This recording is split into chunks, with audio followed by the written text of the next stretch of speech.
What was your first task, जो चाहे business में था या नौकरी में था, तो शुरुआत कहाँ से हुई करियर की? तो मेरी शुरुआत तो 10वीं क्लास में हो गई थी। तो वो धीरे धीरे धीरे मैं बढ़ता गया और उनके साथ पेन में काम करता रहा। पर मैं टेम्पररी मतलब जब स्कूल के बाद या कॉलेज के बाद उनके साथ जाके काम करता था। तो मेरे ब्रदर पूरा डिवोटेडली उन्होंने काम किया बिजनेस खड़ा करने में।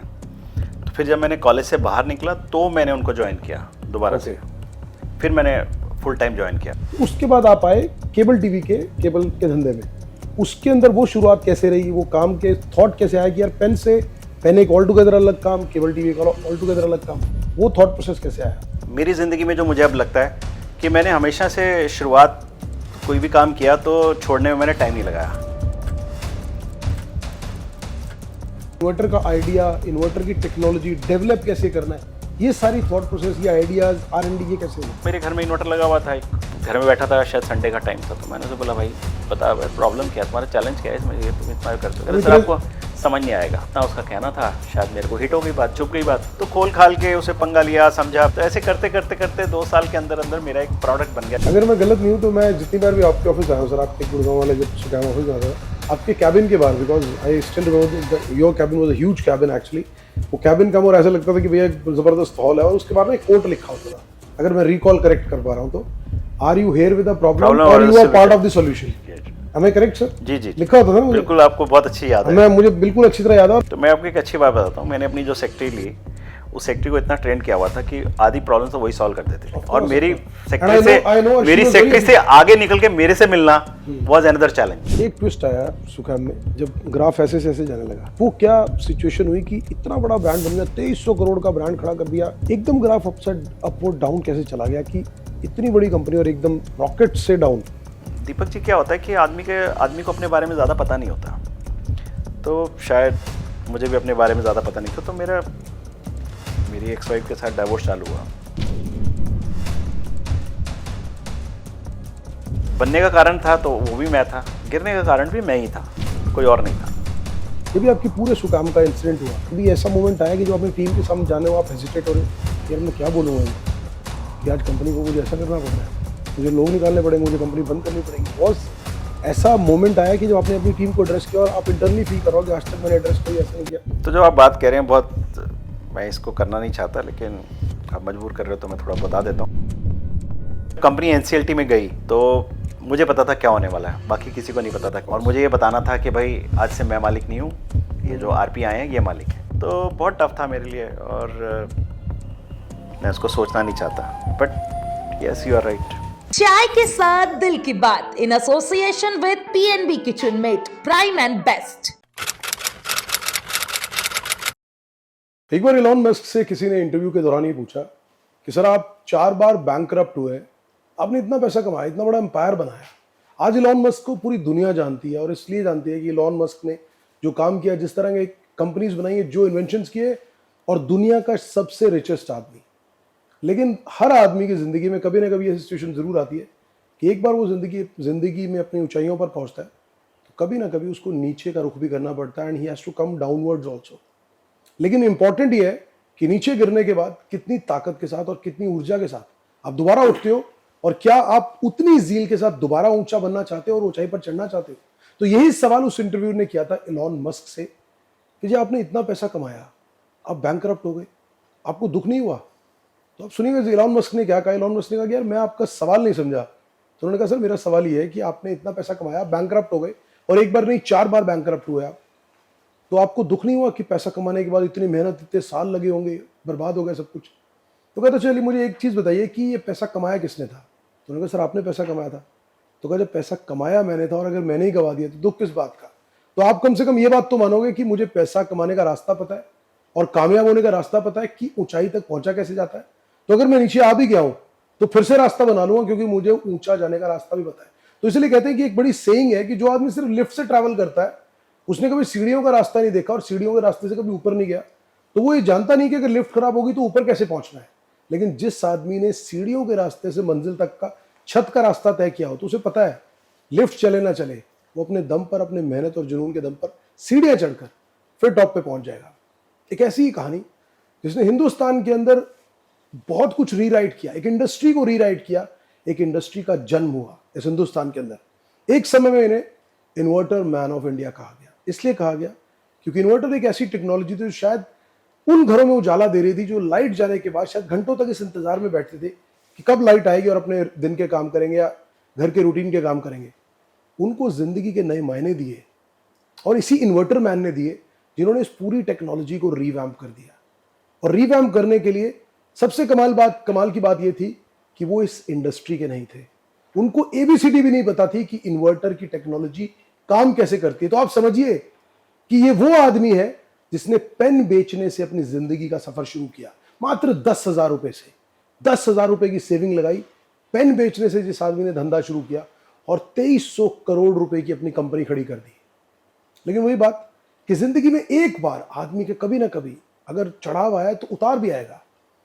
समय का पहिया जो है वो घूमा और पूरी जिंदगी जिसको बोलते हैं 360 डिग्री अप डाउनवर्ड्स आ गई। कंपनी बिक गई, बैंकरप्ट हो गए, हर तरफ कर्जे वाले, बैंक वालों के फोन, लॉट ऑफ थिंग्स, बहुत कुछ। लेकिन उसके बाद क्योंकि इन्हें सीढ़ियों से ऊपर जाने का रास्ता मालूम था, वो धैर्य नहीं खोया, वो ऊर्जा इनके अंदर थी, वो पैशन इनके अंदर था। फिर खड़े हुए, अपनी पूरी एनर्जी को रीयूनाइट किया, रीजुवेनेट किया और उसके बाद पूरी ताकत के साथ लग गए, अपनी पूरी बैंकरप्सी क्लियर की, सारे लोन्स डेट्स क्लियर किए और उसके बाद नई ऊर्जा के साथ आज फिर से वो मैदान के अंदर है। आज कहते हैं कि जो आज का टाइम है, this is an artificial intelligence time. So once the inverter man of India, now he is diving deep into the pool of artificial intelligence and definitely he is pretty much sure to rewrite history in the artificial intelligence very proudly, बहुत ही दिल के साथ, चाय के साथ दिल की बात, बड़े ही respectable and always look up to him that the kind of things he has created in the lifetime. Huge round of respect, Kunwar Sachdev sir बहुत स्वागत है सर हमारे चाय के साथ दिल की बात में and feel very honored and proud to be at your place. चाय पीते हुए आपके साथ आज आपके घर पे आज आपकी स्टोरी जानने की कोशिश करेंगे sir. A very warm welcome sir. Thank you Deepak, क्या आप मेरा इंटरव्यू लेने आए। It's all my privilege sir कि आपने इतना बड़प्पन दिखाया कि sir I called you once और आपने एक बार भी ये नहीं कहा कि मैं दीपक बिजी हूँ। I know that you are still working in lot of things actually, but still आपने एक बार भी ये नहीं कहा कि दीपक यार थोड़े दिन बाद, आपने कहा नहीं दीपक तू आ जाए यार। So thank you so much for that also sir, for so much of courtesy sir. तो सबसे पहले जानना चाहूंगा कि एक लड़का, एक आम परिवार का लड़का जिसके परिवार में किसी ने बहुत कभी धंधा नहीं किया था, धंधा किया भी तो शायद कामयाब नहीं हुए, फादर ने जो किया, पेन बेचने से जर्नी शुरू हुई सिर्फ 10,000 रुपये से। 10,000 रुपये से एक सेल्समैन लड़का जो पेन बेचता था अपने बैग में भर के, वो इन्वर्टर मैन ऑफ इंडिया बन गया, 2300 करोड़ की कंपनी खड़ी कर ली। तो मैं चाहूँगा कि सर वो अपनी जो इंस्पायरिंग स्टोरी है वो शुरू से बताइए सर, कहाँ से शुरुआत हुई सर? तो पहले तो मैं ये क्लियर कर देता हूँ, वो 10,000 रुपये पेन की बात जर्नी नहीं है, वो नहीं है। वो 10,000 तो वैसे धंधे के लिए थे। 10,000 तो मैंने जब ये सू कैम्प शुरू करी थी तो मैंने नौकरी करी थी। अच्छा, उससे पहले नौकरी करी थी? उससे पहले नौकरी करी थी और नौकरी से वो 10,000 रुपये बचा के फिर मैंने सू कैम्प शुरू करी थी। तो मैंने पहले केबल टीवी बिजनेस शुरू किया था उससे। जी सर।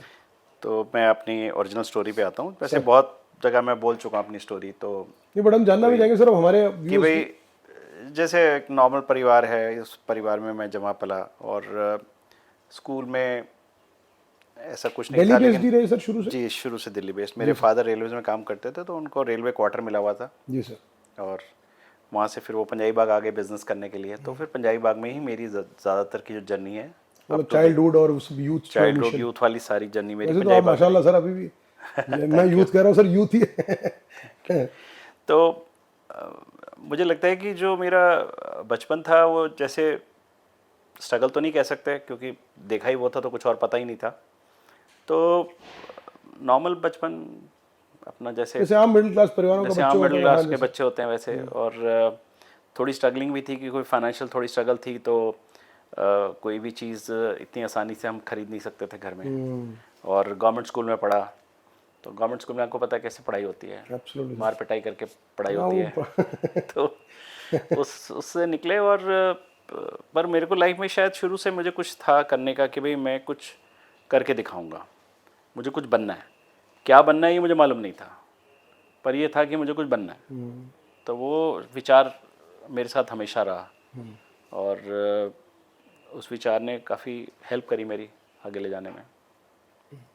तो शुरुआत जैसे आपने बताया कि सर एक मतलब जो बचपन था that was quite moderate, government school से पढ़े। अब जो गवर्नमेंट स्कूल से पढ़ेगा तो ऑब्वियसली आदमी का होराइजन, बाकी सब चीज़ें, यार दोस्त मित्र भी वैसे बनते हैं, होराइजन वैसा रहा, मिडिल क्लास फैमिली। तो जब आपने अपनी ग्रेजुएशन करी, जब अपनी एजुकेशन खत्म की, तो उसके बाद जब आपने पहला जो काम किया, what was your first task, वो चाहे बिजनेस में था या नौकरी में था, तो शुरुआत कहाँ से हुई करियर की?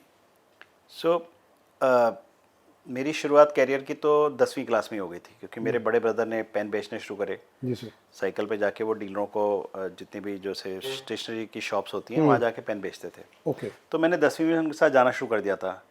तो मेरी शुरुआत तो 10वीं क्लास में हो गई थी। तो एक सेल्समैनशिप मेरे ब्लड में उसी दिन 10वीं क्लास से आनी शुरू हो गई थी। तो वो धीरे धीरे धीरे मैं बढ़ता गया और उनके साथ पेन में काम करता रहा। पर मैं टेम्पररी, मतलब जब स्कूल के बाद या कॉलेज के बाद उनके साथ जाके काम करता था। तो मेरे ब्रदर पूरा डिवोटेडली उन्होंने काम किया बिजनेस खड़ा करने में। तो फिर जब मैंने कॉलेज से बाहर निकला तो मैंने उनको ज्वाइन किया दोबारा से। फिर मैंने फुल टाइम ज्वाइन किया। तो जो पेन आप लोग सर जो स्टेशनरी वालों को या जिनको डिस्ट्रीब्यूट करते थे या देते थे, वो आपकी मैन्युफैक्चरिंग प्रोडक्ट था या प्रोक्योर किए हुए थे जो जाके वहां देते थे? हाँ, तो हम किसी से लेते थे, कोई मैन्युफैक्चर था उससे लिया, उसी का ब्रांड लिया और आगे बेच दिया। ओके। तो ऐसा कोई अपना ब्रांडिंग वाला कोई अपना ब्रांडिंग नहीं था, मतलब वो बेसिकली मार्केटिंग थी कि किसी का सेल्स और मार्केटिंग थी, हमने लिया और आगे जाके बेच दिया, उसमें अपना मार्जिन जो हुआ तो मार्जिन जोड़ लिया। तो वो आपने जब ग्रेजुएशन करी, ग्रेजुएशन के जस्ट बाद आपने कहा कि अपने ब्रदर को ज्वाइन किया इस पेन्स वाले काम में, तो कितने साल तक आपने ये काम किया and how was the overall exposure, कैसा रहा आपका जो आपने किया? तो मैंने 5 साल तक की जर्नी है, क्योंकि 3 साल मेरे कॉलेज के थे, 2 साल वो थे। तो 5 साल की जर्नी में मैंने पेन बेचे उनके साथ साइड पे। और उसके बाद मैं जैसे ही कॉलेज से निकला तो मैंने सीधा ज्वाइन कर लिया अपने ब्रदर को।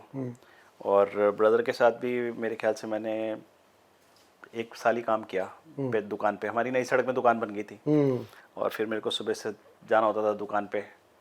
और वो मुझे लगा कि यार ये बेकार, मतलब मैं नहीं कर सकता ये दुकानदारी, क्योंकि मैंने शुरू से ये ब्रांड सोचा हुआ था सूकैम, कि मैं पेन पे लगाऊंगा, अपनी फैक्ट्री बनाऊंगा और अपना एक नाम पहले सोचा हुआ था? जी, नाम मैंने कॉलेज में ही सोच लिया था। और यही नाम सोचा था सूकैम ही? जी, ऐसे ही लेक्चर सोचा था, सूकैन था, SUKAN।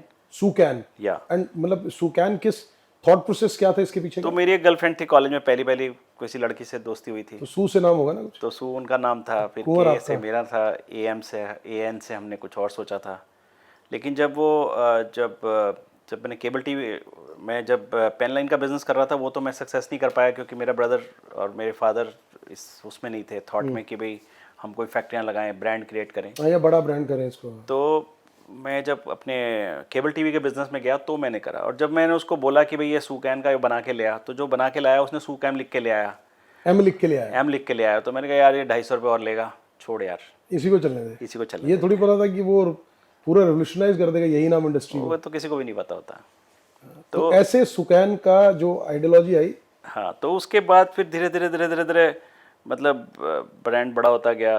लेकिन मेरा जो सेल्स का जो एक्सपीरियंस है वो मेरा बहुत जल्दी चालू हो गया था, विच इज़ वेरी गुड, जिसने मुझे बहुत हेल्प करी लाइफ में। क्योंकि कहते हैं इधर ये कहावत मैंने भी सुनी है, क्योंकि मैंने जब सेल्स करनी शुरू की थी, कहते हैं आप एक बार आप बेचना सीख लोगे ना तो हारोगे तो नहीं कभी, साला कुछ तो कर ही लोगे, चाहे थोड़ा कम ज़्यादा करो, कर तो लोगे, बेच बाच के कुछ तो कर ही लोगे। सही कह रहे हैं, कुछ तो कर ही लोगे जिंदगी में। मैं इसमें सर बड़ी एक जो आपने बात खोली, वो जो सूकैन वाली बात बोली, जो बाद में सूकैम हो गया, वो सू आज कहाँ है, बात होती है पता है कुछ, या उसी टाइम रिश्ता खत्म हो गया? नहीं, उसी टाइम रिश्ता खत्म हो गया, US में शादी। लेकिन उनको पता है कि ये सूकैम उसी सू से बना हुआ है या हाँ, नहीं पता? जी पता होगा, आई थिंक सो। पता होगा, नहीं पता होगा तो हम पहुंचा देंगे। नहीं पता होगा तो हम पहुंचा देंगे जी। अच्छा, तो ऐसे हुई सर सुकैम की शुरुआत। अब पेन बेचने के बाद जब आपको लगा कि, क्योंकि आपके एक एस्पिरेशन या विजन बड़ा था, आपको था कि फैक्ट्री बनाएंगे, बड़ा ब्रांड बनाएंगे, बट नहीं वो पेरेंट्स और उनका वो विजन वो नहीं था, तो उसके बाद आप आए केबल टीवी केबल के धंधे में। उसके अंदर वो शुरुआत कैसे रही, वो काम के थॉट कैसे आया कि यार पेन एक ऑल टुगेदर अलग काम, केबल टीवी का ऑल टुगेदर अलग काम, वो थॉट प्रोसेस कैसे आया? मेरी ज़िंदगी में जो मुझे अब लगता है कि मैंने हमेशा से शुरुआत कोई भी काम किया तो छोड़ने में मैंने टाइम नहीं लगाया। तो जैसे मैंने बड़े 5 साल काम किया था, मेरे फादर कह रहे थे यार तू दुकान ले ले, तू दूसरी दुकान कर ले अपनी, ये कर ले, पर मेरा दिल लगा कि नहीं यार मेरे को नहीं करना। तो मैंने वो 5-6 साल बल्कि मैंने अपने जो लगाए, और मैंने सारा कुछ ब्रांड भी उसके बारे में ही सोचा था, पेन लाइन के बारे में। तो मैंने उस थॉट को छोड़ा और मैं घर बैठ गया। और फिर उसके बाद मेरा एक दोस्त था, उसने कहा चल यार सेल्स की जॉब है, मैंने वो जॉब ज्वाइन कर ली। तो वो इलेक्ट्रॉनिक्स में इंडस्ट्री थी, इलेक्ट्रॉनिक की कंपनी थी। ओके। और ये किस ईयर की बात है सर? ये है 85 की बात होगी, 85। 40 साल से काम कर रहे हो सर? सर आपकी उम्र 40 नहीं लगती सर। अरे ठीक है यार, नहीं, क्यों इतना ऊपर चढ़ा रहे हो आप मुझे? नहीं चढ़ा नहीं रहा सर, सीरियसली। अच्छा एक मैं ऑडियंस से पूछ लूंगा, जब आपके सामने पॉडकास्ट आएगा, जो सर कुंवर सचदेव सर को नहीं जानते, प्लीज आप कमेंट्स में एक बार सर की एज जरूर गेस करना, because I am not disclosing it. Date of birth sir मान नहीं रहे तो आप डेट ऑफ बर्थ जरूर कर देना गेस। जी सर। तो फिर मैंने वो छोड़ के फिर मैंने उस कंपनी में काम किया जहाँ पे केबल टीवी का बिजनेस था। केबल टीवी भी नहीं कहते उस टाइम, सैटेलाइट बिजनेस था। ओके। सैटेलाइट के जो डिश एंटेनाज और MATV CATV कहते थे उस समय, कि मल्टी स्टोरी बिल्डिंग्स में कॉमन एंटेना और कॉमन VCR होता था उस समय। VCR होता था, यस यस। तो VCR एक पूरा चलता था और सब घरों में आता था। तो वो वाला वो जो बिजनेस, हाँ वो जो छतरियां लग तो के मैंने वो चलता। 2 साल नौकरी करी। अच्छा वो वाला आपने टाइम देखा होगा। और फिर मुझे तो अपना दिमाग में पता ही था कि मुझे बिजनेस करना है। तो मैंने फिर अपना बिजनेस शुरू कर लिया वही वाले बिजनेस में। अब इलेक्ट्रॉनिक्स एक 2 अलग साल चीज नौकरी थी। करने के बाद 2 जब साल समझ में आ गया काम, तो ये था कि यार अपना धंधा शुरू करेंगे। ये तो नहीं कहते मैं समझ में आ गया, लेकिन मैं शायद जल्दी में था। हाँ। तो मैंने कहा यार अपना बिजनेस करना है, नौकरी करने की तो कभी सोची नहीं थी। सोची नहीं है। तो बस निकल के फिर हमने वो अपना बिजनेस शुरू किया और बिजनेस में प्रोजेक्ट ले लिए।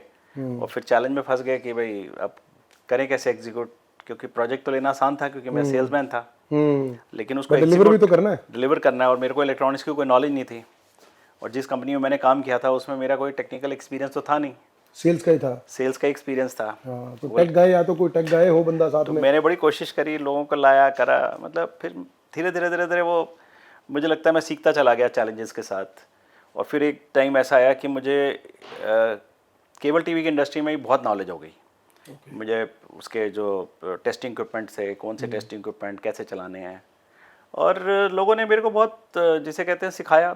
उनके हिसाब से तो मैं बेवकूफ़ बना, लेकिन मैं सीखता चला गया। ऑफ कोर्स लोगों के साथ लगा, R&D के लोगों के साथ मैं लगा। भी अब धंधा शुरू किया, मैं भी सीख रहा हूँ सर। थैंक मैं भी ये सीखना जरूरी होता है। इसके बिना शुरू में ये सब इसके झटके बिना होते मैं सीजन्ड बिजनेसमैन नहीं बन सकता सर। जी, मैं भी सीख रहा हूँ सर। तो just coming back to that point, तो आपने जो ये केबल नेटवर्क वाली अपनी कंपनी बनाई है, जो सेटअप बनाया, ये कहाँ बनाया? ऑफिस कहाँ था, फैक्ट्री कहाँ थी, शुरुआत? तो पहले हमारी ना एक पंजाबी बाग में दुकान थी। मेरे फादर के झगड़ों में एक दुकान बची हुई थी। जी सर। तो वहाँ पे जाके मैंने अपनी ऑफिस खोला। ओके। और ये केबल टीवी वाला? हाँ, शिवाजी पार्क पंजाबी बाग में था।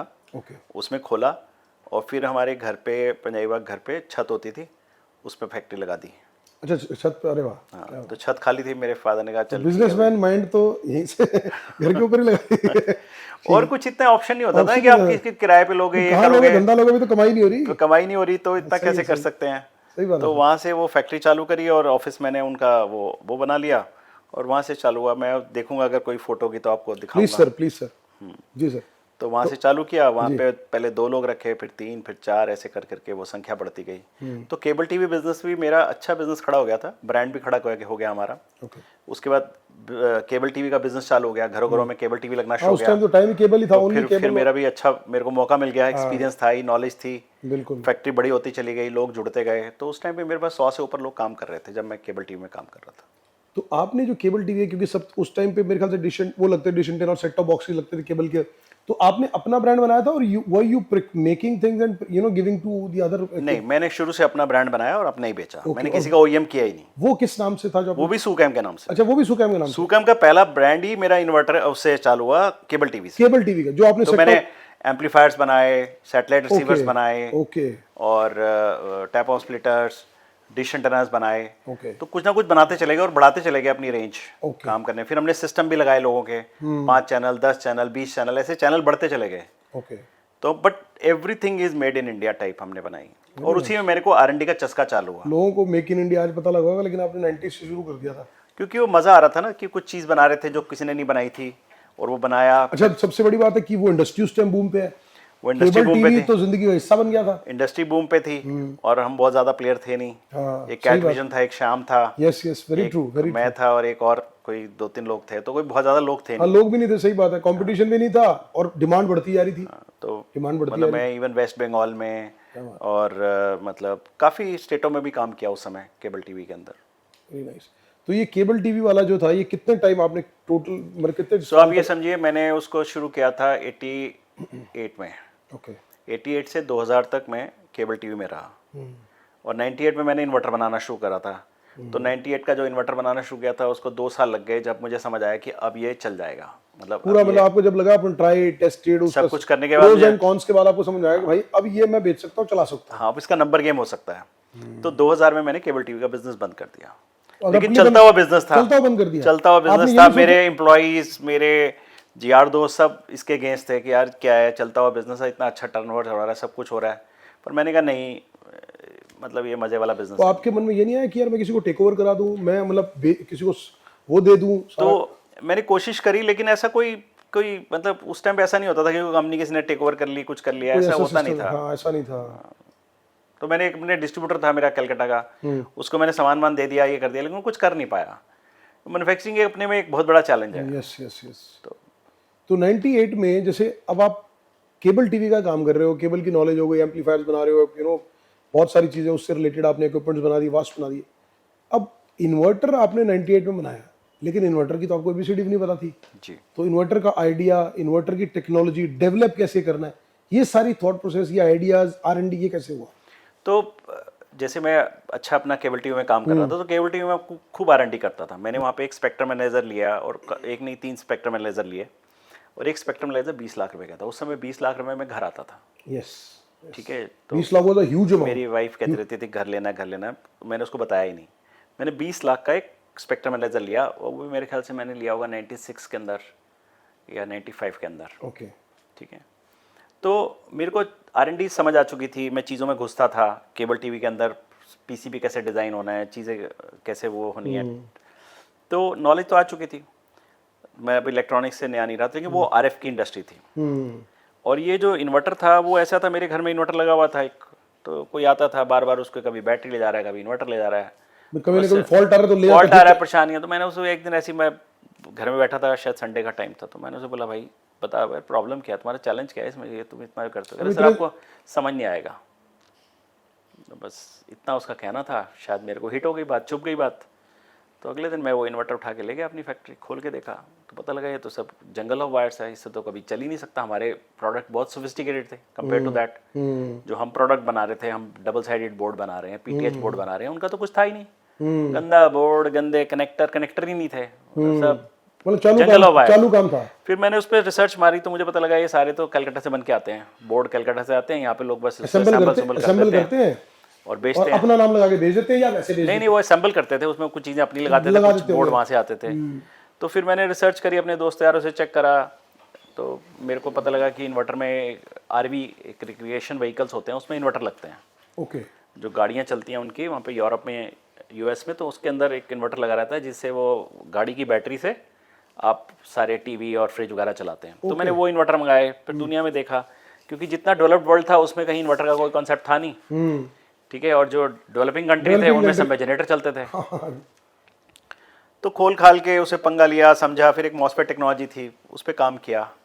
तो पहले 6 महीने में जो भी बनाया सब वापस खराब, गालियाँ दोस्तों यारों के लगाए, सब गालियाँ वालियाँ पड़ी। वो कहते हैं क्या क्या कर दिया, वो उतने गाली देते थे, उनकी वाइफ गालियाँ देती थी। तो भैया लगा के थे।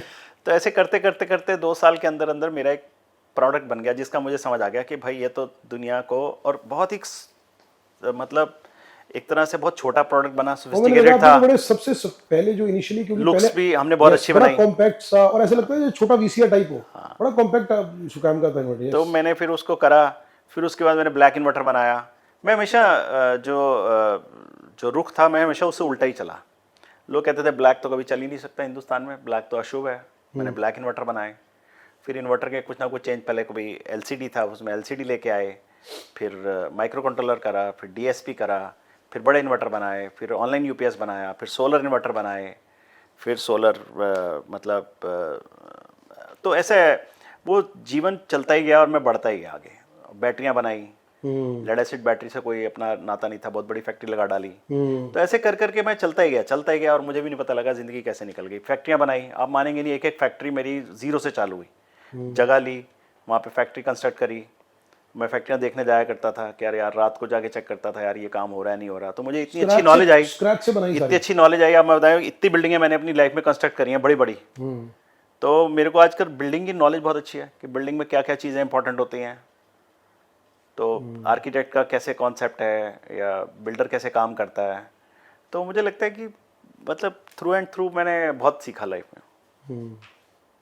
आपने जो जैसे फैक्ट्रीज की बात की, मतलब मैं सिर्फ उसको समझने के लिए, जस्ट फॉर अंडरस्टैंडिंग पर्पस, कि इन्वर्टर बनाने की टेक्नोलॉजी, चलो आपने R&D करा, 2 साल लगाया, बट एक कंपनी को इस लेवल पे ले जाना कि पूरे एक इंडस्ट्री को रेवोल्यूशनाइज करना, उसके लिए it needs a lot of efforts and lot of planning and execution. तो उसके अंदर डिस्ट्रीब्यूशन नेटवर्क भी खड़ा करना है, फिर आपको पीछे बैक सपोर्ट भी करना है, सर्विस सेंटर्स भी चाहिए, एवरीथिंग।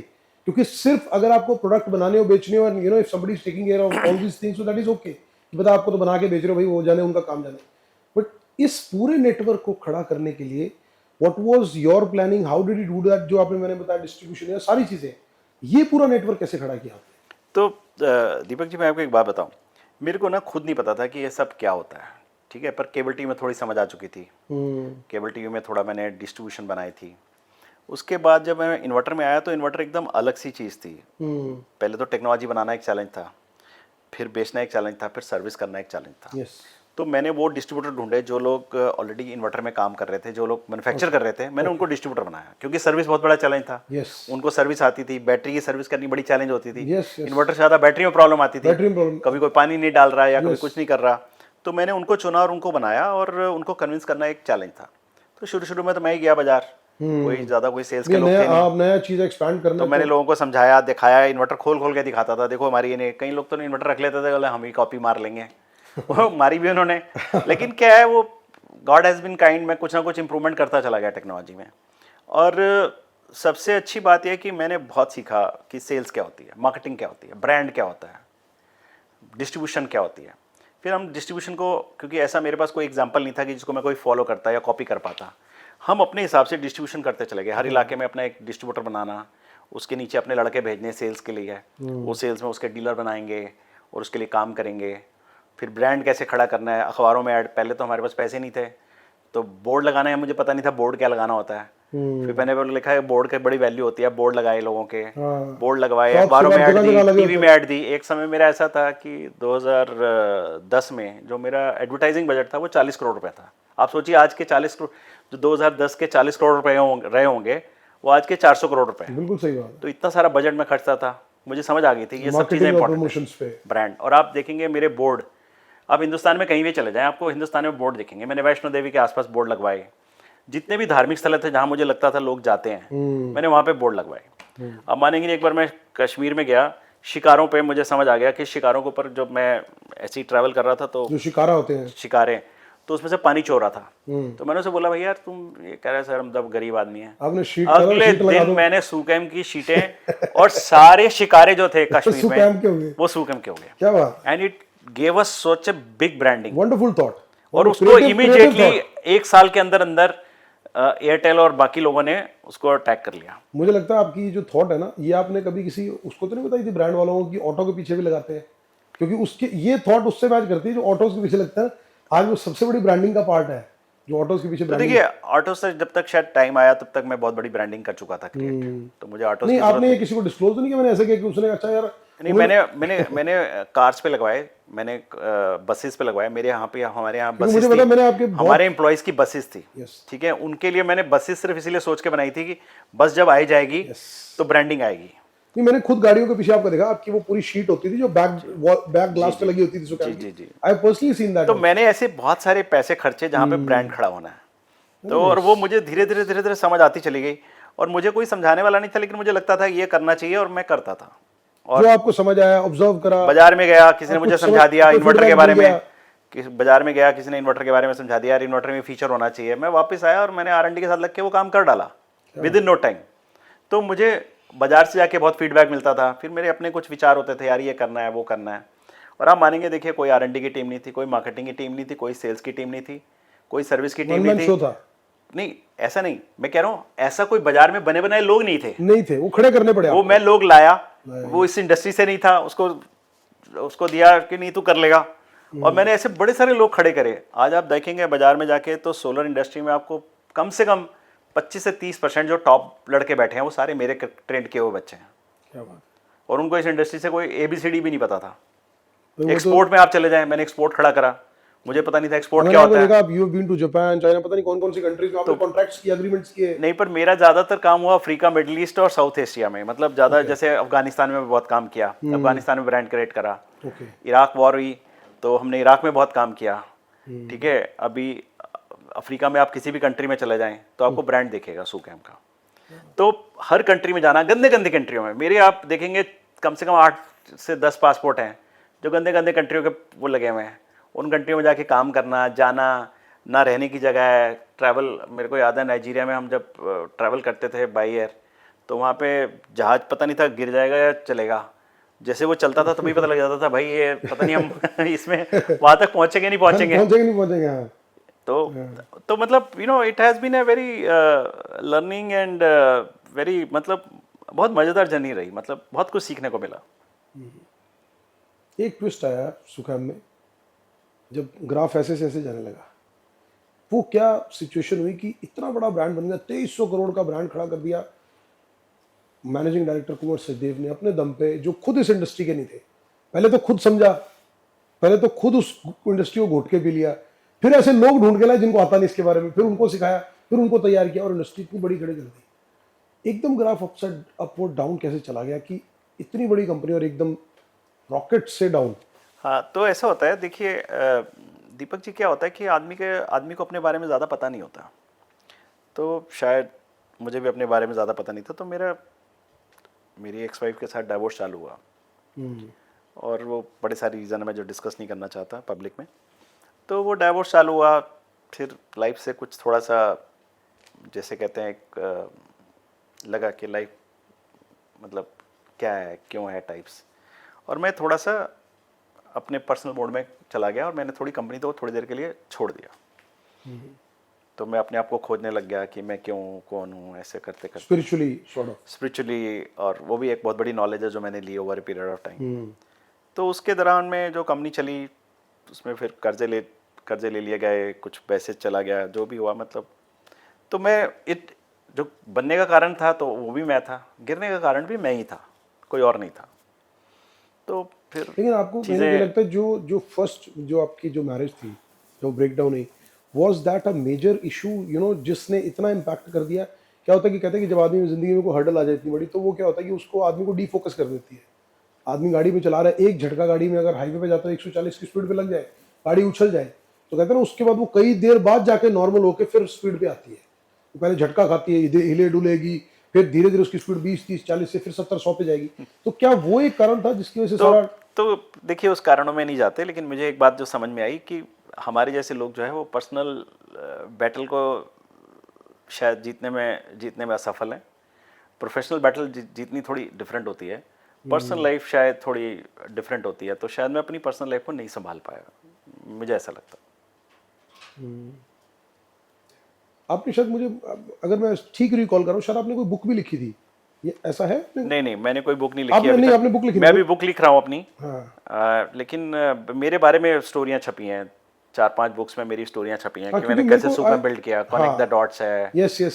एंड ऐसे बड़ी सारी स्टोरियाँ बड़े सारे लोगों ने। इवन मेरी आईएम्स में स्टोरी पढ़ाई जाती है, मतलब 3 या 4 आईएम्स में मेरी स्टोरी पढ़ाई जाती है। तो ऐसा बहुत, मतलब अब लोगों ने मेरे को एग्जाम्पल बना के बहुत कुछ किया, बट दैट्स ओके। और पढ़ाने लायक भी है, क्योंकि नॉन इंडस्ट्री से आना, नॉन बैकग्राउंड उस इंडस्ट्री से आना और उसको रूल करना, it's a big thing actually में।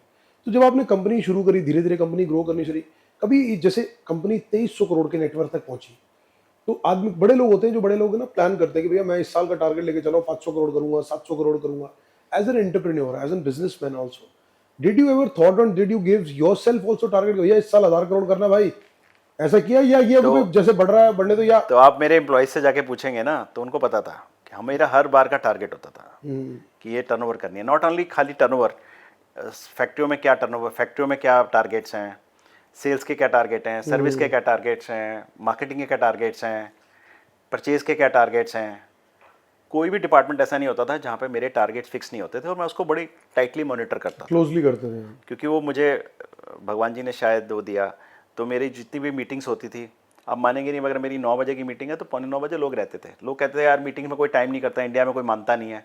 हमारी कंपनी में टाइम वॉज ऑनर्ड, क्योंकि मैं सबसे पहले पहुंचने वाला बॉस होता था, तो सबको पता था अगर इन्होंने 9 बजे की मीटिंग है तो 8:45 बजे पहुंच जाओ। पहुंच जाओ नहीं सारा घर। तो जैसे मेरी मॉनिटरिंग्स रहती थी, लोगों को देखना, लोगों को रिव्यू करना, मेरी रिव्यू के भी प्रोसेसेस ऐसे थे कि आप सोच नहीं सकते।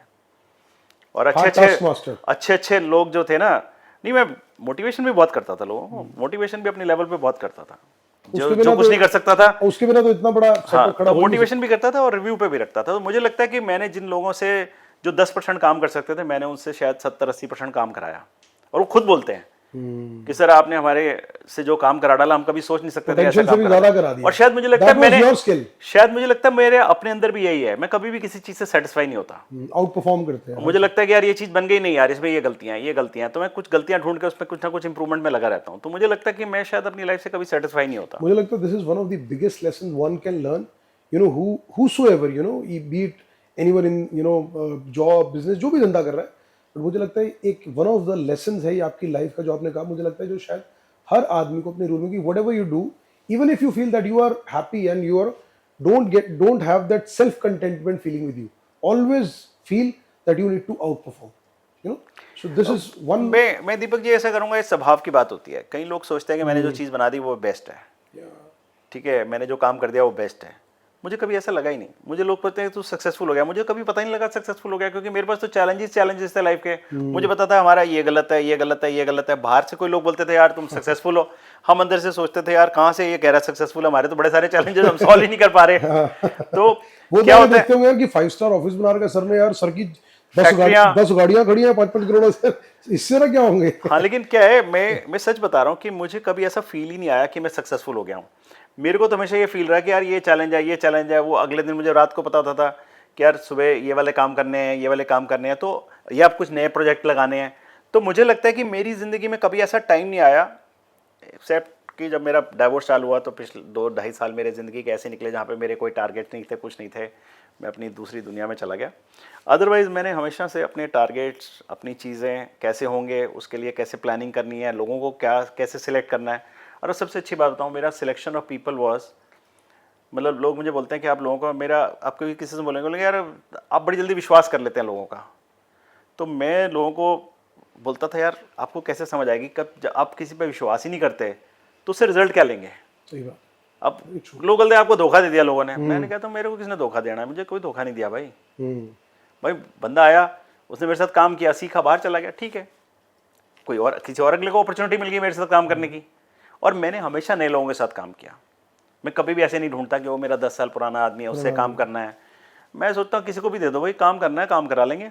सही बात है। और रिजल्ट आते भी हैं। मेरे को इतना विश्वास है इतने पूरी लाइफ में लोगों के सिलेक्शन में गलती हो गई तो भाई बंदा अपने आप चला जाएगा, क्योंकि हम हार्ड टास्क मास्टर हैं, ज़्यादा देर हमारे साथ तो कर नहीं पाएगा काम। सही बात है। और अगर अच्छा है आगे निकल जाएगा।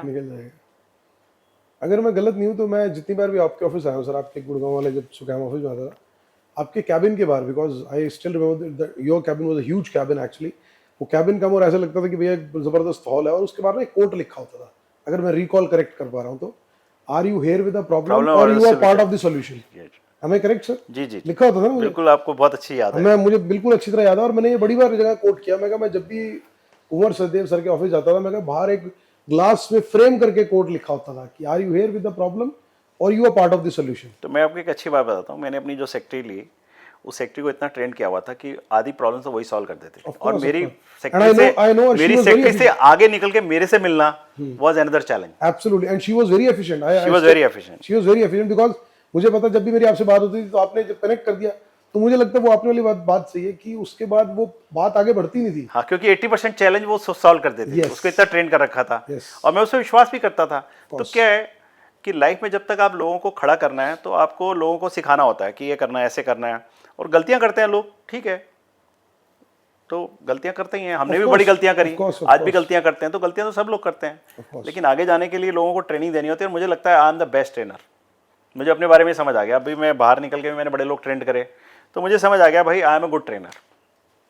तो ठीक है। तो सर एक सेशन हमारा भी सर, अरे सर हमारा सर, हम भी, मैं तो अभी पूल में उतरा हूँ धंधे के। नहीं, मैं अभी एंटरप्रेन्योर से मिल रहा हूँ, नए फ्रेशर एंटरप्रेन्योर से मिल रहा हूँ। कई अभी मैंने 3 कंपनियों में इन्वेस्टमेंट करी है। तो मैं देखता हूँ बच्चों को, जैसे मैं था वैसे ही वो हैं। हमारा हाथ पकड़ने वाला कोई था नहीं, ना कोई हमारे को इन्वेस्ट करने वाला था। वो हमारे तो इन्वेस्टमेंट बहुत लेट उनको हुई, कहने के 2006 में लिए इन्वेस्टमेंट उनको हुई। कहने के लिए कुंवर सर है, मैं हूं ना। हाँ, तो मैं उनको कहता हूँ चिंता नहीं कर, इसको छोड़ दे तू, मैं देख लूंगा, तू ये करके आ। तो वो इतने खुश होते हैं कि उनको एक जो चीज़ मैं समझाता हूँ True. उनको पता ही नहीं होती कि ये चीज़ ऐसे, और हम करके आए हैं, बड़ी बार किया of course. है, फेल भी हुए, पास भी हुए। तो मुझे लगता है कि ये बहुत ही मतलब जिसे कहते हैं बढ़िया जॉब है। मैं थोड़ा सा उस फेस की बात करना चाहूँगा कि जब आपका जो आपने बताया कि जो मैनेज के साथ जो डिवीजन हुआ उस टाइम पे थोड़ा सा कंपनी का डाउनफॉल हुआ। अब इतनी बड़ी कंपनी जो आपने बना दी 2300 करोड़ का, मतलब उस कंपनी के अंदर बिकॉज वो ऑटोमेटेड मोड में भी होगी, ऑब्वियसली ऑटोमेटेड मोड में होगी, सिस्टम ड्रिवन प्रोसेसेस होंगे, बिकॉज हार्ड टास्क मास्टर कोई भी आदमी होगा तो उसने ऑलरेडी सिस्टम ऐसे क्रिएट कर रखे होंगे जो सिस्टम ड्रिवन होंगे, वो इंडिविजुअल ड्रिवन चीज़ें नहीं हो सकती अदर देन मालिक के अलावा, क्योंकि ऑलरेडी जो बाकी सिस्टम काम कर रहा है। तो वो जो सिस्टम था, वो सिस्टम हिलना कैसे शुरू हुआ जब आपको लगा यार ये सिस्टम हिल गया, और धीरे धीरे धीरे वो डाउनफॉल कैसे, और वो उस दौरान की जो आपके एक्सपीरियंसेस रहे, जो चैलेंजेस फेस किए, मैं चाहूँगा वो भी शेयर करें, बिकॉज बहुत सारे लोग जो जिंदगी में सक्सेस को भी अपने हिसाब से हैंडल करते हैं, जो एडवर्स सिचुएशन होती है उसको हैंडल करना, निकलना is next to impossible for many people. आपका लाइव एग्जांपल है, क्योंकि आप निकले भी, then you again on back on track, and again oozing with energy. तो मैं चाहूँगा वो उस फेस की बात भी आप थोड़ा सा एक्सपीरियंस शेयर करें। हाँ, तो उसमें जो मेजर चैलेंज मुझे लगता है कि जो चैलेंज जो सबसे ज़्यादा खड़ा हुआ कि लोगों ने उधार बांटना शुरू किया, अपने दोस्तों को उधार बांट दिया, अपने रिश्तेदारों को उधार बांट दिया। उधार कैसे? मतलब हमारी कंपनी में जैसे कोई डीलर डिस्ट्रीब्यूटर थे तो हम उनको उधार देते थे, ओके, ठीक है, तो उधार देते थे, अपने आप टाइम से पैसा आ हाँ, जाता वो था, जो सर्कल होता होगा और 90 सारा एक days नंबर का बिजनेस था। हाँ। तो कुछ पूरा कैश पे चलता था। वो जो सिस्टम थे, वो जो मेरे बनाए हुए टाइट कंट्रोल सिस्टम थे, वो जब मैं थोड़ी देर के लिए हटा तो वो बिजनेस में वो चीज़ें थोड़ी लूज हो गई। तो ऐसे ऐसे लोगों को उधार चले गए जहाँ से रिकवरी मुश्किल थी। तो काफ़ी टीम ने पैसा तो भेज दिए होंगे कि भी आ रहे हैं हमारा पुराना डिस्ट्रीब्यूटर। मैंने भी उतना ध्यान नहीं दिया। ओके, और फिर मैं शायद 2015 में जब वापस आया और मैंने ये सब चीज़ें देखी, तो मैंने सारे उधार बंद किए, सारा कैश पे बिजनेस ले आया। बिजनेस थोड़ा बैठा जरूर, लेकिन बिजनेस को मैंने दोबारा खड़ा किया, और बड़े सारे मतलब राइट ऑफ्स थे, ये सब चीज़ें थी मैंने की, पर चलो क्या कह सकते हैं मतलब। और एक अगला रीज़न बना कि जो हमारा जो सबसे बड़ा फॉल का रीज़न बना वो रिलायंस। तो हमारी कंपनी में इन्वेस्टमेंट थी रिलायंस की। ओके, तो पहले एक्चुअली जो इन्वेस्टमेंट थी वो थी तमसक प्लस रिलायंस, एक कंपनी थी समस्या प्लस तमसक सिंगापुर गवर्नमेंट की कंपनी है, इन्वेस्टर सबसे बड़ा इन्वेस्टर है वर्ल्ड का। ओके, तो उनकी इन्वेस्टमेंट थी 2006 में, उन्होंने इन्वेस्ट किया था सुकैम में।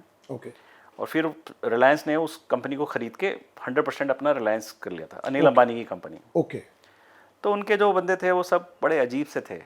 तो उनमें से एक आदमी ने आके हमारे बोर्ड पे बैठा था जब मेरा ये सारा चैलेंज चल रहा था, अपना पर्सनल चैलेंज चल रहा था। तो उसने एक फॉरेंसिक ऑडिट वो कर दिया। ओके, और मैं सोचता हूँ इससे बड़ी बेवकूफ़ी नहीं हो सकती कि आप एक इन्वेस्टर हो एक कंपनी में और आप ही फॉरेंसिक ऑडिट, वो भी बिग फोर से करवा रहे हो। तो बैंक्स के लिए एक वो बहुत बड़ी, जिसे कहते हैं, एक वो खतरे की घंटी बज गई। तो मुझे लगता है कि अनिल अंबानी तो खुद डूबे डूबे, उनकी जो इन्वेस्टेड कंपनी है वो भी शायद कोई नहीं बची, वो भी नहीं बची।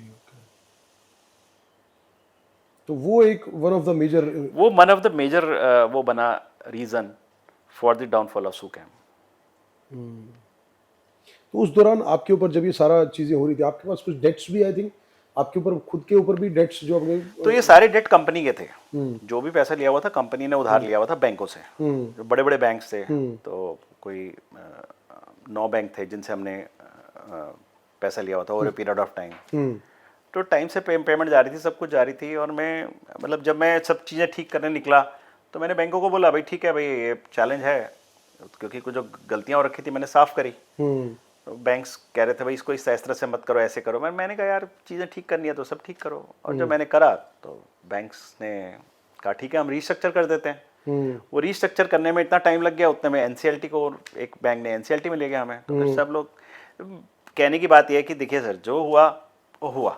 मेरे लिए एक बहुत ही, जिसे कहते हैं, नॉलेज और रिस्क तो जो था सो था। लेकिन फिर उसके बाद एक नई चालू होगी लड़ाई सीबीआई ईडी के। भाई वो क्यों हुआ? तो बैंक्स का एक प्रोसेस है, जब भी आप कोई एनसीएलटी कंपनी जाती है तो उससे पहले तो बैंक देखते नहीं कंपनी सही चल रही है, खराब चल रही है, वो देखते भी नहीं। जिस दिन उनको ये पता लग गया कि कंपनी अब एनसीएलटी में चली गई, तो उनको अपनी स्किन बचानी होती है। उनको ये बताना होता है ये कंपनी में ये खराब हो रहा था, वो खराब हो रहा था। तो 5 साल पुरानी, 10 साल पुरानी कहानियां निकाल के कि आपका ये गलत था, ये गलत था, ये गलत था, जबकि उनके लोग हर बार ऑडिट करते हैं, ऑडिट करते हैं ऑफ कोर्स। उनका सब कुछ ऑडिट है, सब कुछ है, लेकिन फिर वो कहते हैं जी आपने 10 साल पहले ये गलत किया था, 8 साल पहले गलत किया था, फिर वो अब अगला अभी तक तो ठीक है, अब पिछला खराब था, ऐसे करके वो फिर आपको फ्रॉड डिक्लेयर करते हैं, सीबीआई में दे देते हैं, सीबीआई आगे ईडी को दे देती है, ईडी आगे एमसीओ को दे देती है, तो ऐसे करके 3-4 एजेंसियां आपके पीछे लग जाती हैं। फिर वो आपको रोज आपको डिक्लेयर करेंगे कि आप मतलब आपका क्या कहते हैं, आप विलफुल डिफॉल्टर हो, फिर आप फ्रॉड हो, ऐसे करके आपके इतने केस डल देते हैं कि आप ज़िंदगी भर जिंदा जीते उन केसों से निकल नहीं सकते। बट आई एम लकी कि मेरा पर्सनल इंसॉल्वेंसी भी हो गया, कंपनी की इंसॉल्वेंसी भी हो गया, पर्सनल इंसॉल्वेंसी में अपना घर बेच के पैसे दे के निपट के आपके सामने बैठा हूँ।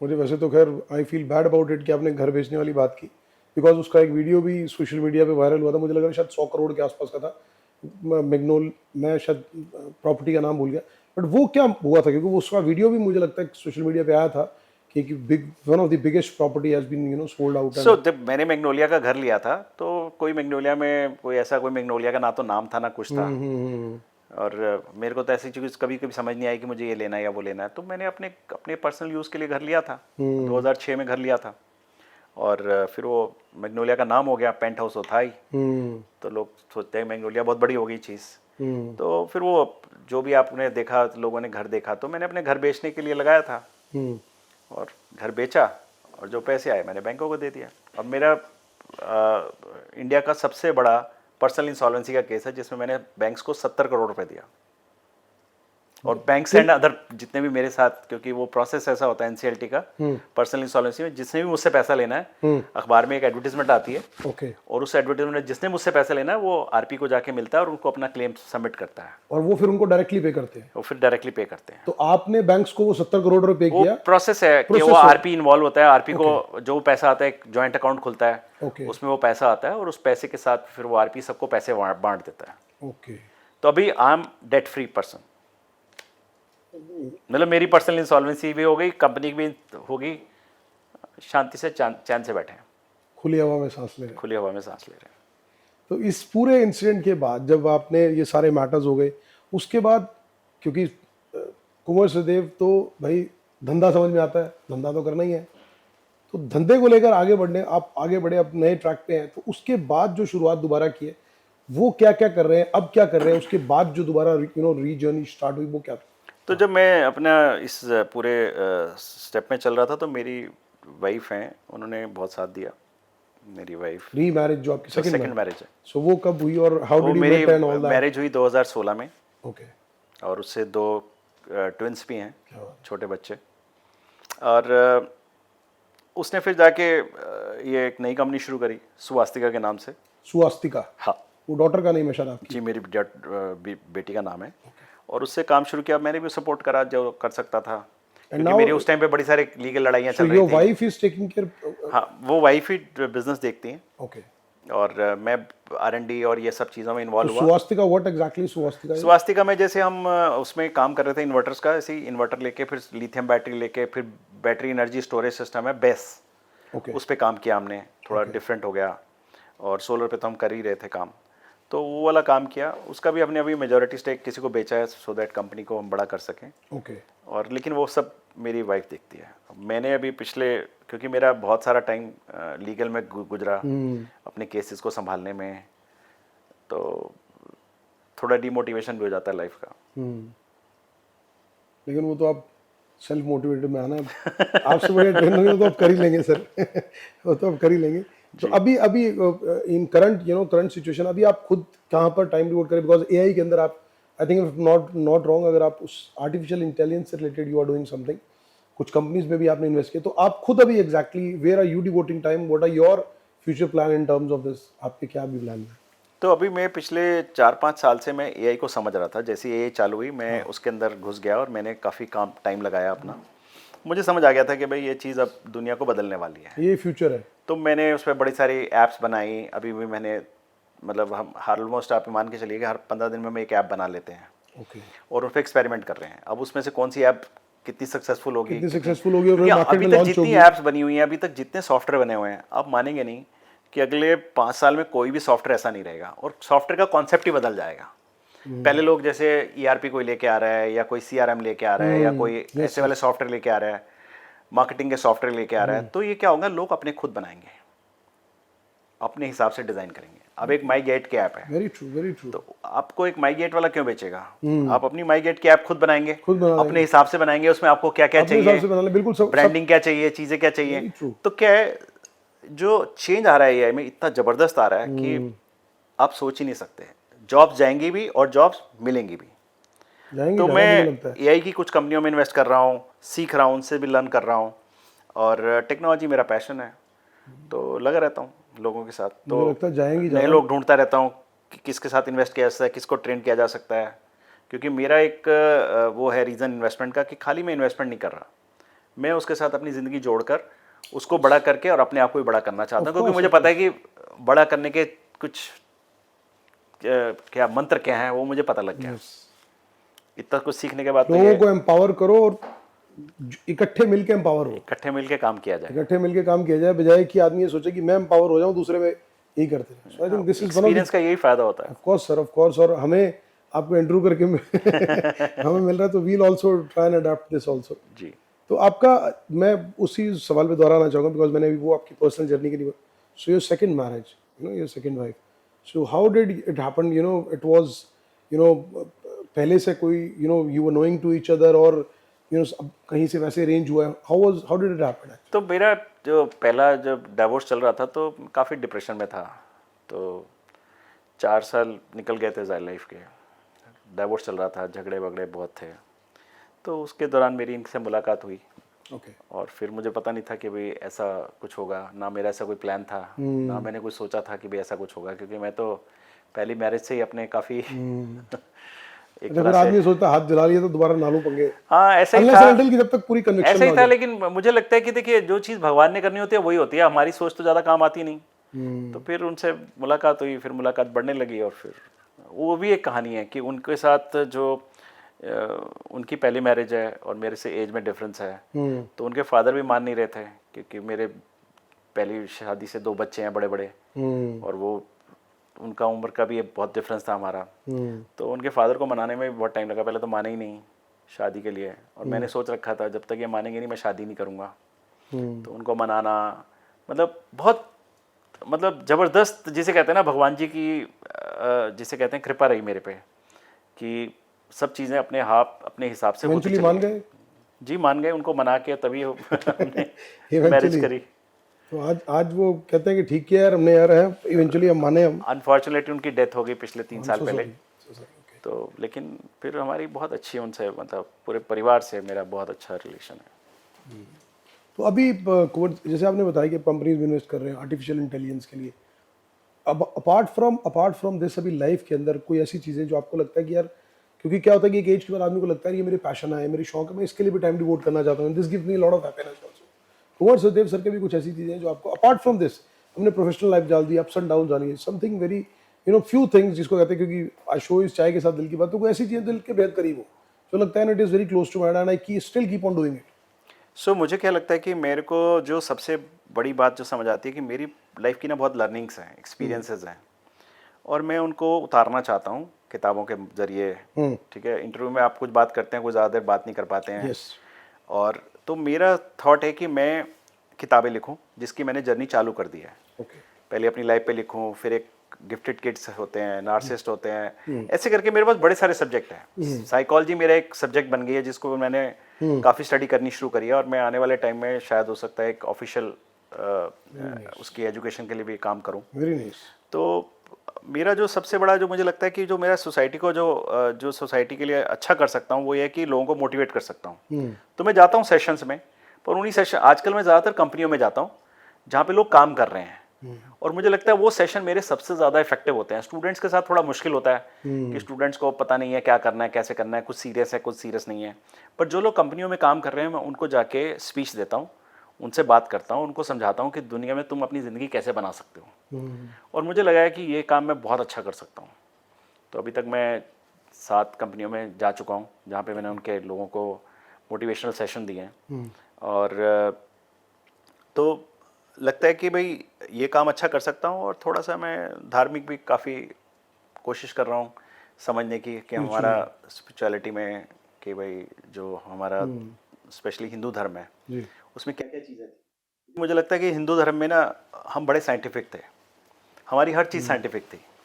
जैसे आप समझ लीजिए एकादशी है, तो एकादशी का व्रत लोग सोचते हैं एकादशी का व्रत यार ये क्या है, लेकिन वो बड़ी साइंटिफिक स्टडी थी कि एकादशी का जो प्लेनेट के हिसाब से कि खाने उस दिन खाना तो छोड़िए, पानी भी नहीं पीना आपको। हाँ, तो उसके पीछे लॉजिक क्या था? लॉजिक क्या साइंटिफिक लॉजिकली तो जो व्रत का जो कॉन्सेप्ट है, तो लोग व्रत को समझते नहीं है, लोग सोचते हैं व्रत में ये खा लो वो खा लो, तो व्रत का क्या मेरे को डायबिटीज़ रही, मेरे को ब्लड प्रेशर रहा, ठीक है, तो ये सब चीज़ें मैंने अपनी ठीक करी बिना किसी दवाई के। तो मुझे ये समझ आ गया कि ये सब चीज़ों पे नॉलेज लेना और आगे नॉलेज बांटना, क्योंकि मैं खुद एक एग्जाम्पल हूँ, तो उस पर कैसे काम करना है, तो मैं इन सब क्षेत्रों पे काम कर रहा हूँ और आने वाले समय में भगवान जी ने चाहा तो मैं कुछ अच्छा काम करूँगा। ऑफ कोर्स सर, आप करेंगे, और मुझे लगता है lot many people are looking up to you कि कुंवर सचदेव सर कुछ ऐसा और करें that can transform the lives of millions and million.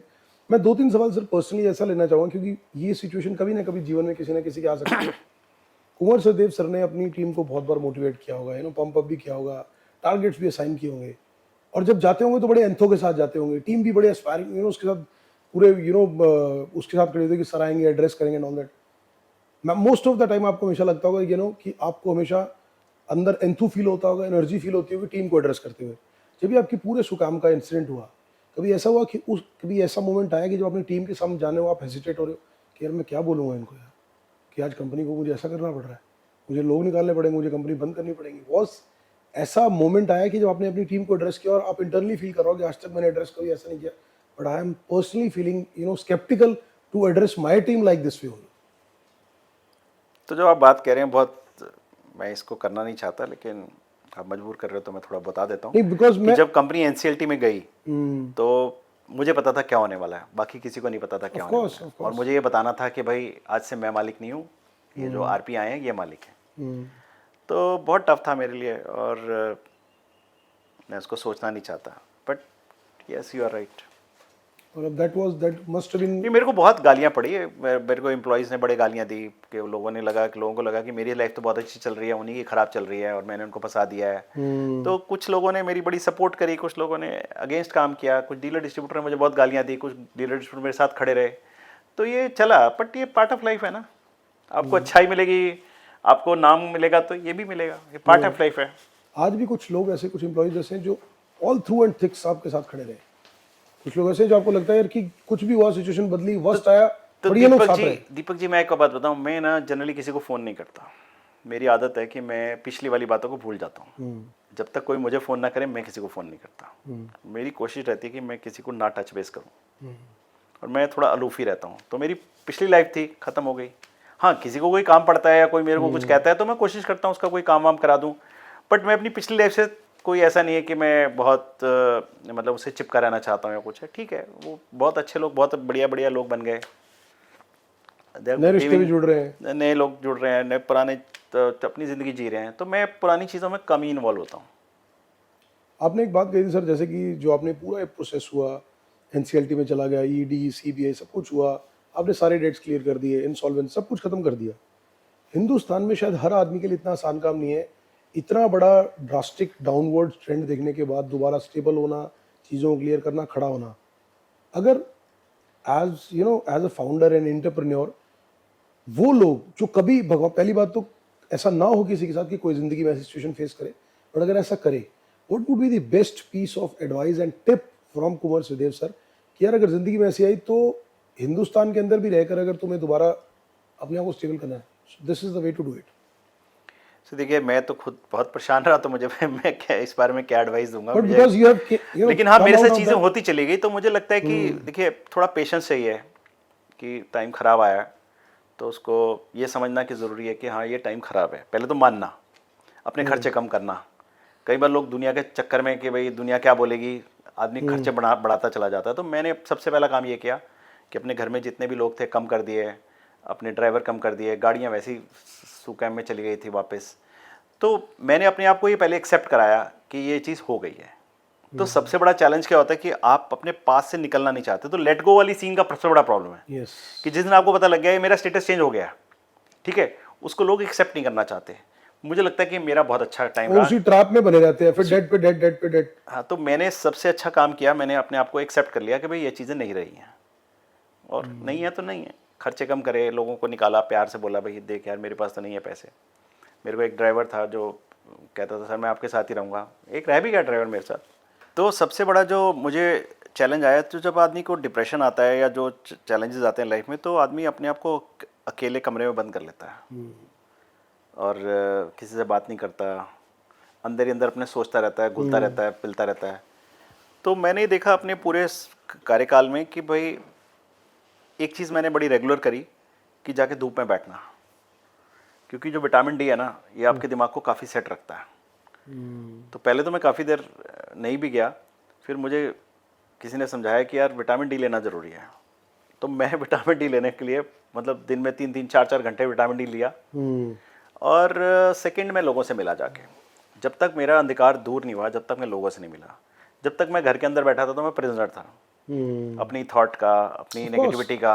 आपका थॉट का पेरिफेरी उतनी है, आप उतनी ही चीजें सोचोगे। और जितने लोग आपके पॉजिटिव लोग हैं उनसे मिले जाके, मतलब क्या है, कुछ नहीं होगा, क्या होगा, अब जो भगवान जी ने आपका बुरा टाइम लिखा वो तो आ ही गया, अब उसमें आप कर क्या सकते हो? इससे ज्यादा बुरा क्या ही आएगा?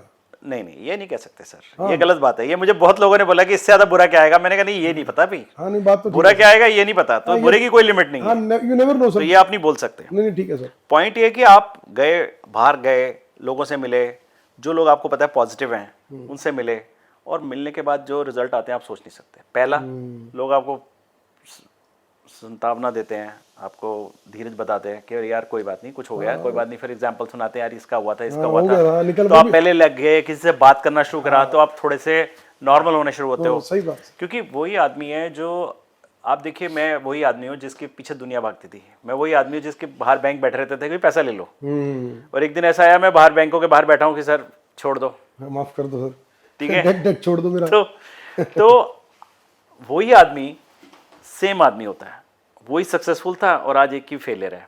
उसी के बारे में लोग बोलते हैं यार तू बहुत बढ़िया, ये इससे ज़्यादा इंटेलिजेंट आदमी नहीं है, फिर उसके बाद बोलते हैं यार इससे ज़्यादा फुद्दू आदमी कोई नहीं है। हाँ, तो आदमी तो वही है, आदमी तो वही है, ठीक है, लेकिन उसका चेहरा, उसकी आइडेंटिटी चेंज हो जाती है। तो मैंने एक चीज़ सीखी, मैंने इतने पूरे टाइम में एक चीज़ सीखी, क्या मेरी आइडेंटिटी क्या है।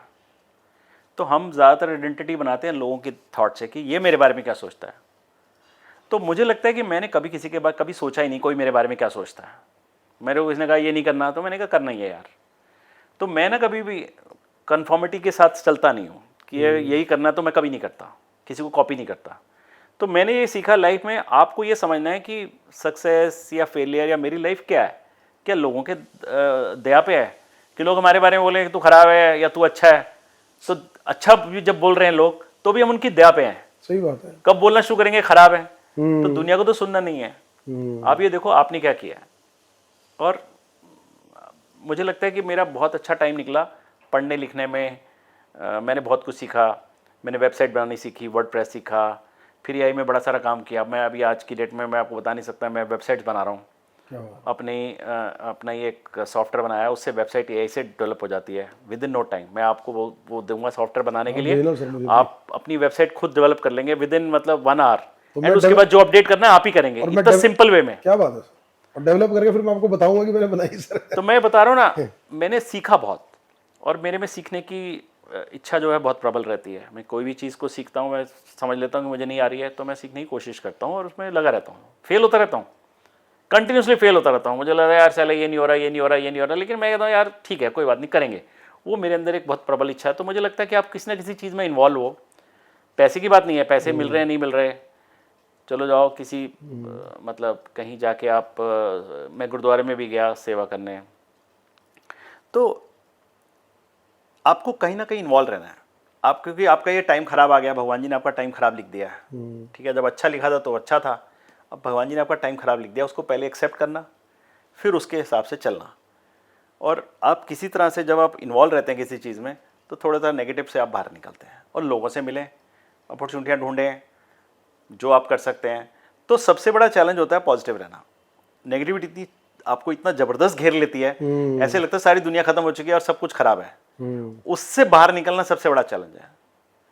तो अगर आपने माइंड को किस तरह से आपने पॉजिटिव रख लिया और कहीं इन्वॉल्व रह गए, कुछ चीज़ें सीखते रहे, कुछ करते रहे, तो मुझे लगता है कि चाहे अपने शौक ही हो, कोई पैशन हो, कुछ भी हो, लेकिन उससे पैशन याद नहीं आता, कुछ पैशन अच्छा नहीं लगता, कुछ भी अच्छा नहीं लगता। नेगेटिविटी, सही बात है। मतलब मैं इतना सैर करने वाला बंदा था, कई बार ऐसा हुआ मैं सैर ही नहीं करने गया हफ्ता हफ्ता 10-10 दिन।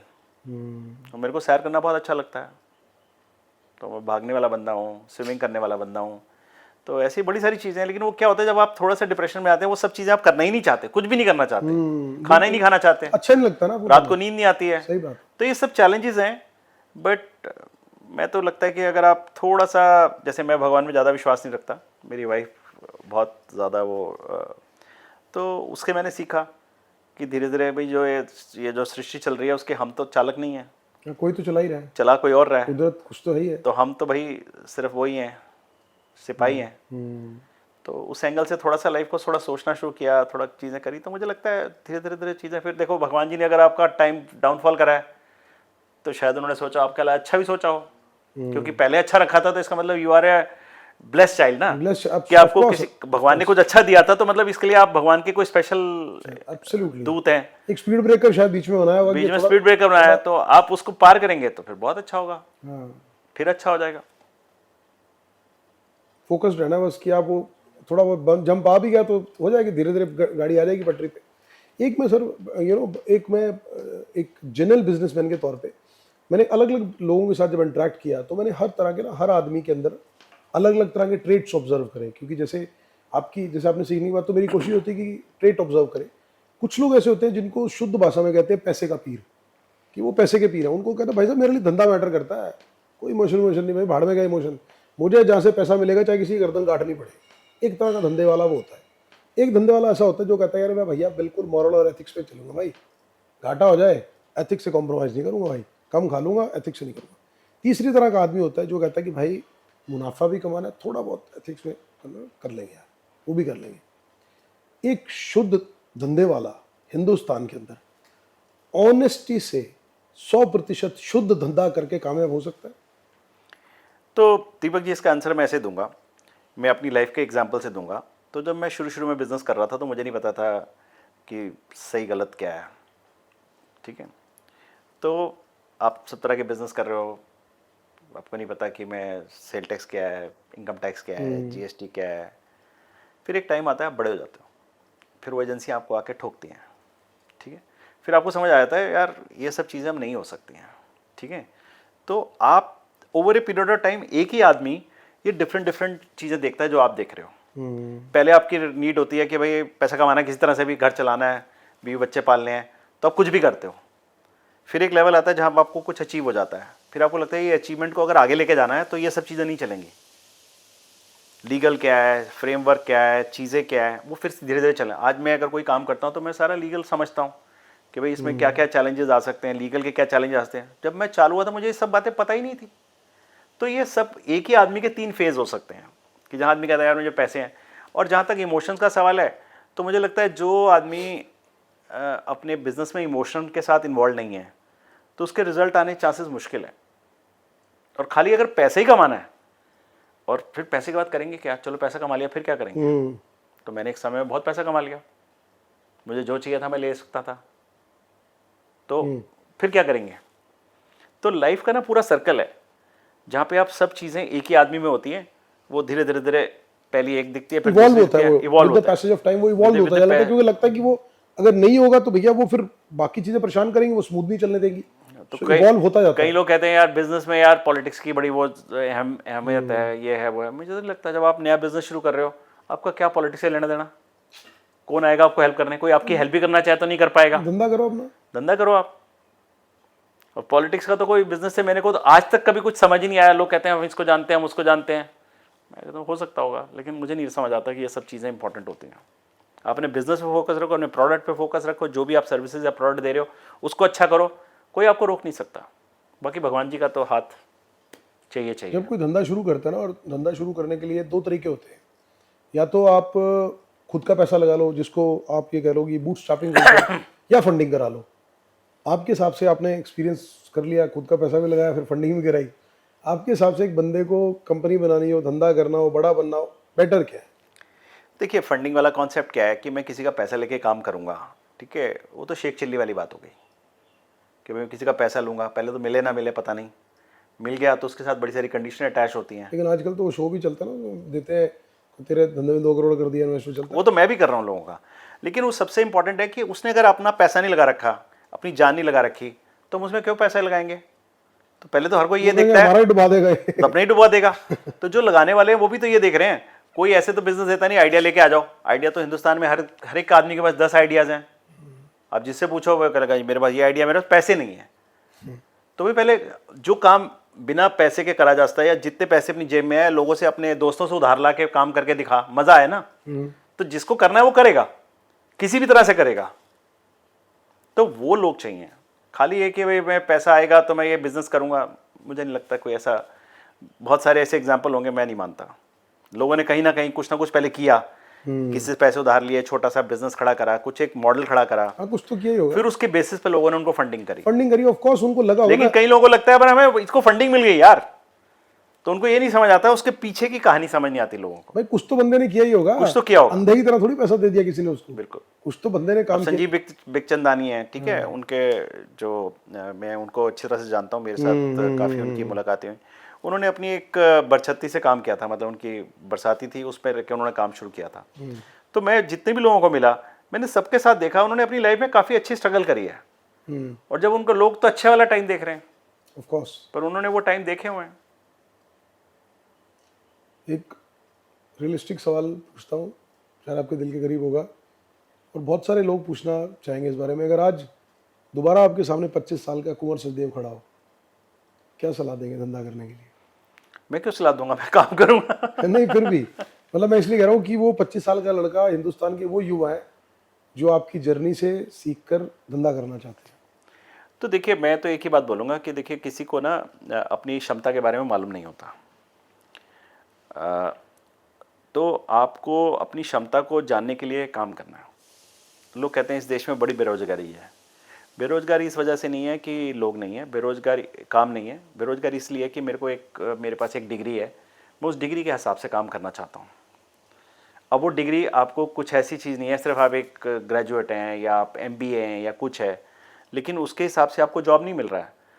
तो मैं तो कहता हूँ भाई, झाड़ू का काम मिलेगा या किसी की गाड़ी साफ करने का काम मिलेगा या किसी की ड्राइवरी करने का काम मिलेगा, तो मैं तो शुरू हो जाऊँगा। पर वो लोग कहेंगे नहीं, हम तो ग्रेजुएट हैं, हमें तो ये वाली डिग्रियाँ करी हुई हैं, हम क्यों ये काम करें। तो मैं ये कहूँगा कि आज के यूथ को मैं कहना चाहूँगा, जो हाथ में सामने जॉब मिल रही है, जो काम मिल रहा है, उसको कर डालो, फिर देखो क्या होता है, उसी में अपॉर्चुनिटियाँ मिलती हैं। लेकिन आप वेट करते हो कि मुझे, लोगों का सवाल क्या रहता है कि मुझे अपॉर्चुनिटी मिलेगी तो मैं काम करूँगा, तो चिकन एग वाली सिचुएशन कर लेते हैं कि मैं ग्रेजुएट हूँ, मुझे मेरे हिसाब की जॉब नहीं मिल रही। अब भाई तेरे हिसाब की जॉब क्या है पता नहीं ना, तुझे भी नहीं पता कि तुम क्या कर सकते हो। तो मुझे लगता है कि जो अपॉर्चुनिटी हाथ में मिलती है उससे काम शुरू करो, और उसके बाद आपको क्या अपॉर्चुनिटी मिलेगी, कुछ भगवान जी के हाथ में है, कुछ आपके हाथ में है। तो कुछ शुरू करो और उसके बाद देखो। तो मैंने अपनी लाइफ में बहुत कुछ देखा कि मैंने बहुत लोगों को देखा, जिन लोगों को, मेरा एक लड़का था जिसको मैंने गाड़ी साफ़ करने के लिए रखा हुआ था, जब शुरू की बात है, तो मैंने पहली गाड़ी ली थी, वो आता था चमका देता था गाड़ी को, सॉलिड चमका देता था।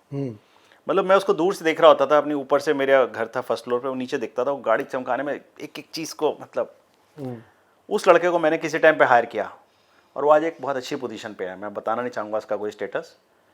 तो क्यों, मैंने देखा यार ये लड़का तो बहुत ही डेडिकेटेड है, इसको तो कोई देख नहीं रहा, फिर भी ये काम कर रहा है, और वो आज बहुत अच्छी सैलरी, बहुत अच्छी पोजीशन पे किसी कंपनी में बैठा है। तो मैंने देखा जो लोग हैं, जो लोग काम कर रहे हैं, उनको कौन देखेगा, कब सिलेक्ट कर लेगा, किस काम के लिए। मैंने ही बड़े लोगों को सिलेक्ट किया लाइफ में, जस्ट कि उनका काम था। मुझे लगा यार ये बंदा ये कर सकता है। मेरा एक ड्राइवर था, उसको मैंने अपनी फैक्ट्री पूरी दी चलाने के लिए। मेरे पास बड़ी सारी फैक्ट्रियाँ थी, वो एक फैक्ट्री वो चलाता था, आज वो अपना बिजनेस कर रहा है, अपनी फैक्ट्री चला रहा है। आई थिंक ये जो आपने बात बोली ना सर कि अच्छा सामने वाले को पहचानने की होती है, और सबसे बड़ी बात जो आपने, मुझे लगता है this is one of the best piece of advice, कि जो काम मिलने एक बार कर लो, उसको छोड़ो मत, उसको ना मत करो ये सोच के कि तुम्हारे को अपॉर्चुनिटी पता लगे तुम्हारे हाथ से क्या कुछ निकल गया, वो तुम्हें भी पता नहीं है। Before signing off it sir, मुझे लगता है कि एक छोटा सा रैपिड फायर लेते हैं सर आपके साथ, उसमें 1 वर्ड आंसर भी आप दे सकते हैं, और आपको लगे कि शॉर्ट क्रिस्प तो वो भी ले सकते हैं sir. If you had to choose between success and peace, what would you choose? Peace. Risk या स्टेबिलिटी? रिस्क। तभी आदमी बड़ा बनता है। स्टेबिलिटी में तो फिर 9 to 5। इलॉन मस्क या Indian entrepreneur? Indian entrepreneur. Bootstrapping या फंडिंग? बूटस्ट्रैपिंग। एआई थ्रेट है या अपॉर्चुनिटी? अपॉर्चुनिटी। मनी या इम्पैक्ट? इम्पैक्ट। फेलियर या regret? I will not select any of them. Failure तो लोगों के लिए हो, आप अपने लिए तो नहीं हो। कोई काम करोगे, फेलियर सक्सेस दोनों साथ साथ दोनों चलते हैं। साथ साथ और चलेंगे। आप जब भी कोई काम करते हैं उसमें या फेल होते हैं सक्सेस होता है, पर कितने काम किए जिसमें आप फेल या सक्सेस हुए, that is important. Of course. Fast growth या सस्टेनेबल ग्रोथ? Fast growth. किताब या पॉडकास्ट? किताब। अर्ली मॉर्निंग या late night work? Early morning. Control या डेलीगेशन? डेलीगेशन। पैशन या डिसिप्लिन? पैशन। एक वर्ड में एंटरप्रेन्योरशिप?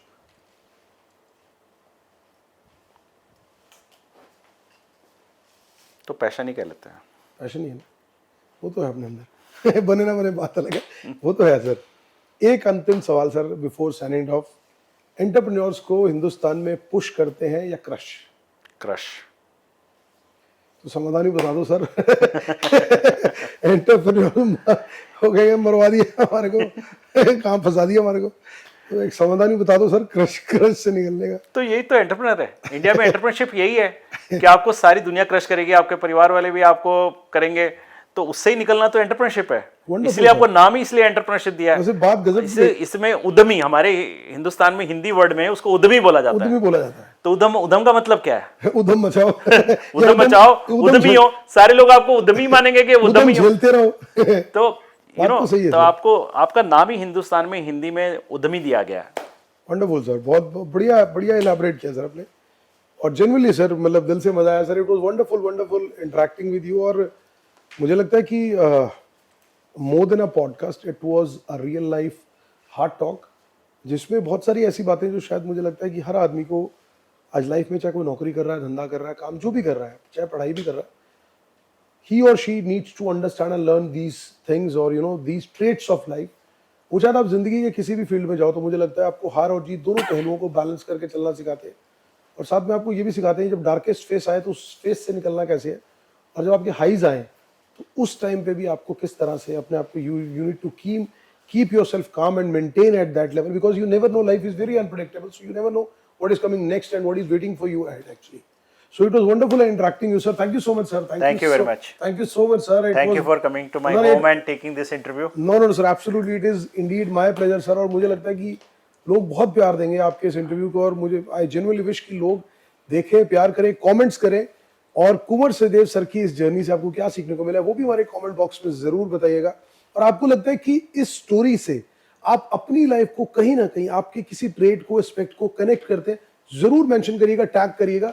कुंवर सदेव सर के अकाउंट्स को भी फॉलो करिएगा, उनकी जिंदगी को आपको जानने का मौका मिले, और इनके इस पूरे इंटरव्यू से अगर आप जो भी बात सीखे ना तो उसको अपनी जिंदगी में अपने करीब बांध लीजिएगा, क्योंकि कहीं ना कहीं आपके जिंदगी के किसी ना किसी एक्ट को या किसी ना किसी चीज को मायने जरूर देगी।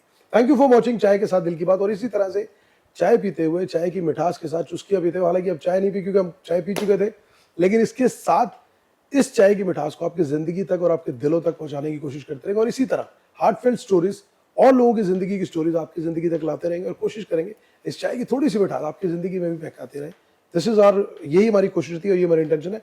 चाय के साथ दिल की बात हमारे इस शो के लिए कोई सजेशन हो तो कमेंट बॉक्स में जरूर फीडबैक और मेंशन करिएगा। हमारे लिए कोई सजेशन हो वो भी करिएगा, और किसी स्पेसिफिक गेस्ट को आप देखना चाहते हैं, आप चाहते हैं कि उनका इंटरव्यू लें, उनकी लाइफ की जर्नी शेयर करें, तो प्लीज डू मेंशन देना। थैंक यू फॉर वॉचिंग चाय के साथ दिल की बात। चाय के साथ दिल की बात in association with PNB kitchen mate, prime and best.